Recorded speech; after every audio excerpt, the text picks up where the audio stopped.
Without commitment, you'll never start. But more importantly, without consistency, you'll never finish. It's not easy.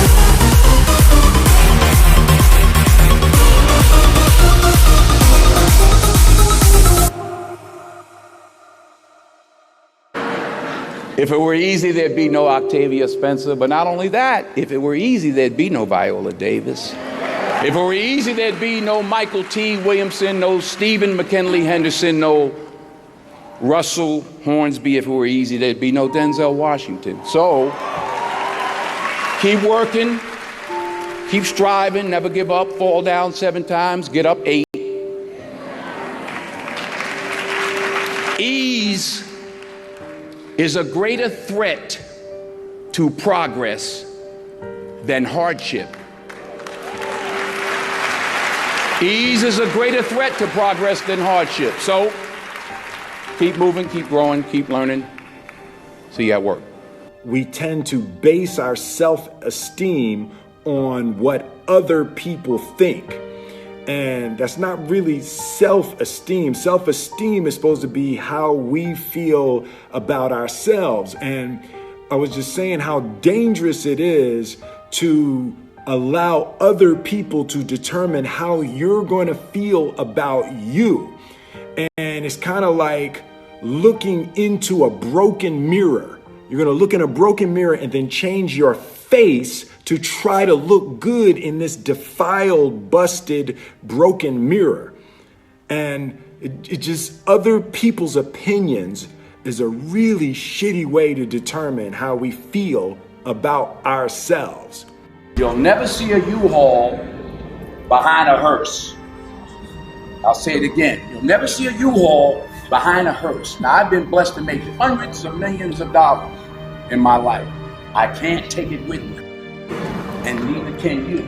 So it's not how much you have, it's what you do with what you have. And we all have different gifts. Some money, some love, some patience, some the ability to touch people, but we all have it.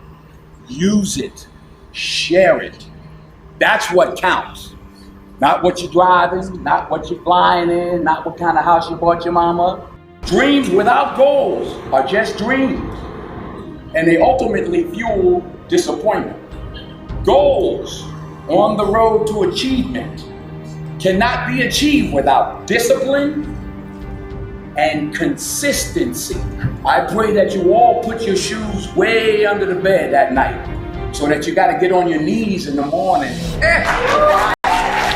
The one thing I'm the most happy about in terms of my career is the fact that I got there with the grace of God, first of all, but short of that, I got there just by working hard, not partying with the right people, not compromising myself in any way or cutting any kind of deals, just by working hard, just by plugging along, sawing wood, as I like to call it. I'm a 20-year overnight sensation. I don't get life mixed up with making a living. I was there for all 4 of my children being born. When the first one was born, I recognized the difference between life and making a living. Their life, our family is life. Acting is making a living. What do you think the biggest difference between doing a play and doing, it's a cliched question, but I'd be interested to know your answer. I think a part of what Viola just said is that you get to dig deeper and you get another day. Right. And you get the energy. Mm-hmm. You do a movie and it's 200 people that are used to it and they don't care, and everybody's doing their job, and it comes in a theater somewhere and you're picking your nose at home somewhere, clipping your nails. There's no energy. Right. When I was on Broadway 5 years ago with Julius Caesar, I made a decision to sign autographs every night. I don't know what I did. It ain't happening this time. No. Only as I rub my knees, only because my knees are bad, it's hard for me to stand. But. And why did you decide to do that? Well, I wanted to say thank you. It was my way of saying thank you. And the first night, it was like 5,000 people out there. I said, okay, wait a minute. Everybody who has playbills from our show. So, because it was like people were just wandering up the block. I was like, wait a minute. I forgot I'm on, 42nd Street, Times Square. I was like, wait a minute. But honestly, you were signing for weeks. The energy, and I was out there an hour and a half every night, every show. But the energy you got back, the stories, the 5 little old ladies who just drove in from Detroit. And I'm like, well, what y'all doing tonight? They said, we getting back in the car, baby. We got to go back tonight. Wow. And you know, a little 84-year-old lady was like, baby, if I was 3 years younger. Oh, true story. True story. Then we had, and I say this also because I hope it happens with this play. We had some high schools come. We had one school from somewhere, I forgot where, and they were doing Julius Caesar. And some young kid was like, well, you know, my Brutus is a bit different. He's more the classic stoic. But it was great to engage and exchange with these young people. There was an energy. I got more from it than I gave to the people that I signed for. That's, you know, you don't get that. You know, the odd thing about success in film is the budgets get bigger, you make more money, but they become more formulaic. So you don't get the opportunity. So God willing, if I stay around long enough, this is what I'm going to be doing. You know, you're always affected by opinion, but the more opinions there are of you, of me, the less I look at them, because I just can't live my life based upon what other people think about me. So I can't concern myself too much with what other people think. You know, it's just not healthy. I don't think I could continue to do what I do if I was constantly worrying about what somebody thought about it. And anything you want good, you can have. So claim it. Work hard to get it. When you get it, reach back. Pull someone else up. Each one, teach one. Don't just aspire to make a living.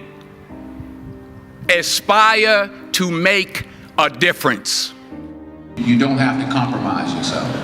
You know, if there's something you don't feel good about, then don't do it. The most important choices I've made was to say no. And I've said no many a time to films that I just didn't, especially early on, I just didn't feel comfortable with. There was one script that was brought to me, I called it The They Couldn't Kill. Because they were like, he was accused of raping this white woman in the 40s, and they tried to hang him, but he didn't die. And they tried to electrocute him. And they were like, it's a comedy. I'm like, it ain't funny to me.